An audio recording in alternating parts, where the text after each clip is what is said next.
All right, hello YouTube.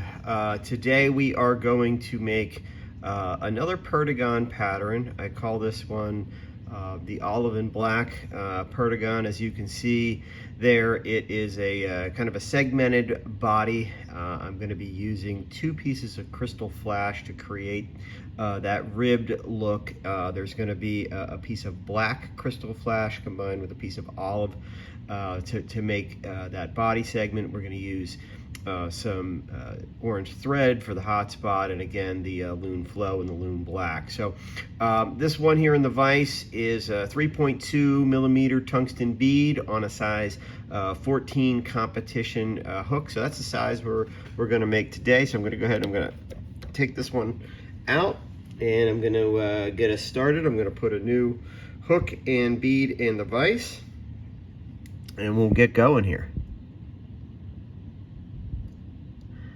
Again, while I get this ready, I just also want to thank everybody for supporting Troutstrike.com. If you have not been out on the site, I encourage you to check it out. We are working on that every day, getting that, putting more content on there, putting some more quality content. We are going to be working here with a local fly shop pretty soon to get their products out, kind of look at getting away from Amazon and using a local fly shop, so we're excited for that. But yeah, get out there, check it out. Lots of videos, lots of photos, lots of articles. But yeah, we'll get started here today. So I'm going to start with just 70 olive, UTC 70 denier olive. And I'm going to go ahead and get some thread wraps. All right, and I'm going to take that right up to the bend of the hook, and then I'm going to let that hang. All right, we're going to start with some Coke de Leon. You can see here, Coke de Leon fibers. I usually take anywhere from 4 to 6 fibers to make that tail. I've talked about it before. I don't like to have the tails too thick, and I definitely don't like to have them too long. So I'm going to measure that here. I'm going to put that slightly shorter than the shank of the hook. All right. Got a thread wrap there. Now you can see that's a little bit long. So when it's long like that, it's not a problem. You just pull the fibers there. All right. And I'm going to continue wrapping here. Wrap that all the way up to the bead. And if I do it right, I will get a little bit of Coke de Leon tails there, or fibers there, right in the slot of the bead. That makes it nice and easy to give it a haircut. Get it out of there. All right, so the next thing we're going to do, we are going to take our crystal flash, and I'll show you here. We just have two pieces of crystal flash side by side. One is black, one is olive. So we're going to go ahead and get those tied in.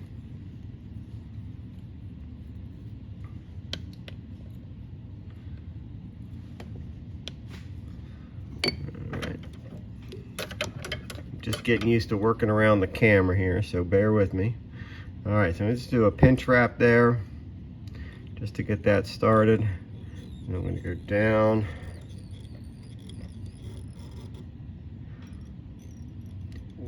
One more wrap there.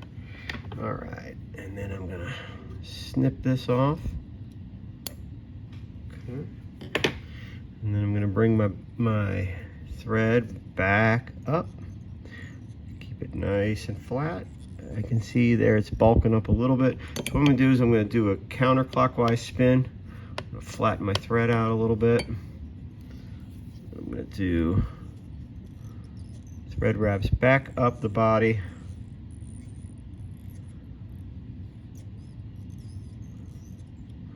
All right, now one of the things I like to do is get a little tension, holds that bead in place. I make sure the bead's going the right way, and then I hang my bobbin on the cradle. So at this point, we're gonna use the rotary tool here. So I'm going to pull up my crystal flash. I'm not going to twist the crystal flash. I'm just going to keep it side by side. I'm going to be careful not to get it on the hook point there and break it. I'm just going to come up. I don't like the way they're separating, so I'm going to come back here and see if I can get them to stay together a little better. Don't know why I'm having a problem here. Bear with me. All right.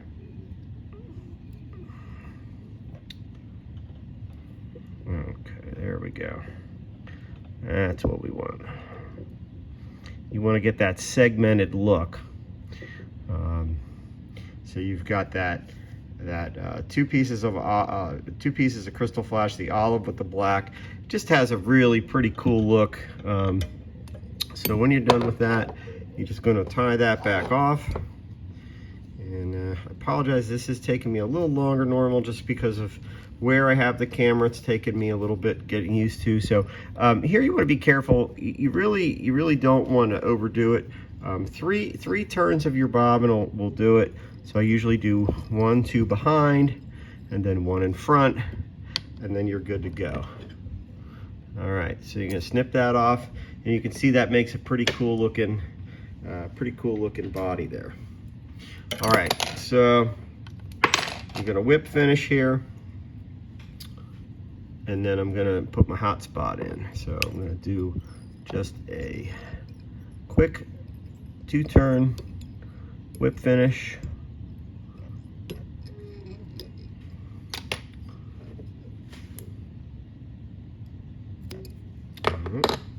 Now I'm going to bring in my my UTC. You can see UTC fluorescent orange, and I don't like to go crazy with these hot spots. Don't be wrapping it halfway down your hard work there. Just a little subtle hot spot goes a long way. And again, I usually try to pull the thread directly up and cut it that way. That little tag end I can cover up when I make the wing case. Again, I'm going to use my whip finish tool, and I'm going to just probably do a 3-turn whip finish, and again coming straight up. I'm going to snip that off. All right, at this point I am going to be using my Loon flow. I put my flow in a little cup like this and lay it on the top there, and then I use my bodkin. I get a good amount on the tip of my bodkin, and I coat the fly. Go all the way around. Okay, dress it up. All right, then I'm going to take the Xfinity light. I'm going to hit it and make sure it cures.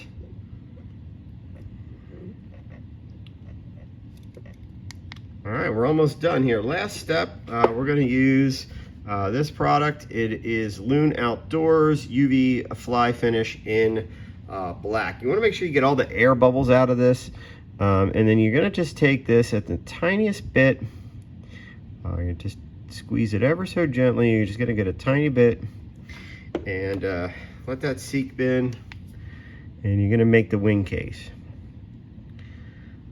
Now, you can leave it as is. I usually try to do, I'd rather go too light, go too light there with my first coating, and then come back and just hit it ever so slightly again, and you'll get just a tiny little bump there. It's hard to do that with just one coat. I kind of like to do it sometimes in 2 coats, but really make sure you hit it with the Infinity Light, and make sure that you do not have any air in there. If there's an air pocket in there, that wing case will chip right off. So we're just about done. Just for another layer of protection, I do like to take a little bit of the clear again and just go over that wing case just to keep it shiny. Gives a little bit more durability. I'll hit that with the UV light again. And there you have it. Awesome fly. Looks cool in your box. Trout love it. Not altogether different than the other Perdigons. Like I said, you tie one Perdigon, you kind of tied them all, but you can really play with different variations. I encourage you to try different colors, different bead sizes. Again, this is a 14, so you could go up a bead size. You could go up to a 4.0 bead. You could go down to a 2.8. You can tie this fly in a 12 and a 14 and a 16 and an 18. And really vary the bead size. So again, thanks for watching. If you have not yet subscribed to the channel, I encourage you to do so. If you haven't checked out the website, Troutstrike.com, I encourage you to do that. So YouTube friends, I appreciate you watching, and get out there on the water.